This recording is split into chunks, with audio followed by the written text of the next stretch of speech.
Excited to be here for the launch of the Task Force to Eradicate Anti-Christian Bias as outlined in the President's Executive Order. If you are confused by this announcement from Attorney General Pam Bondi, let me back up for just a moment. Remember in February, when President Trump issued that executive order assembling a task force meant to weed out anti-Christian policies from the Biden administration?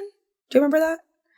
It was weird for so many reasons, including the fact that former President Joe Biden is Catholic, a denomination that falls under the umbrella of Christianity.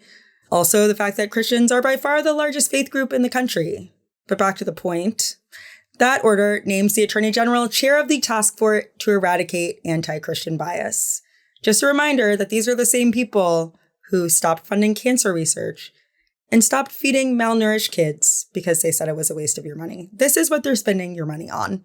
On Tuesday, Bondi convened the group's inaugural meeting with other government representatives. Together, this task force will identify any unlawful anti-Christian policies, practices, or conduct across the government, seek input from the faith-based organizations and state governments to end anti-Christian bias.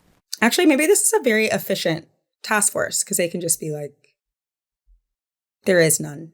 Report. Done. You know, maybe they're playing the long game. The Department of Veterans Affairs followed suit with Secretary Doug Collins, urging employees to report any internal instance of anti-Christian discrimination. The AP reviewed the email that Collins sent asking for, quote, names, dates, and locations of any alleged incidents, like unofficial understandings hostile to Christian views, adverse responses to requests for religious exemption under the previous vaccine mandates, and reprimands for displaying Christian imagery or symbols. This is a reminder, you can't say happy holidays anymore. The war on Christmas is over. You say happy holidays, they're going to get you. The VA is not the only department that got the president's memo. The State Department made similar requests earlier this month to its employees in line with Trump's executive order.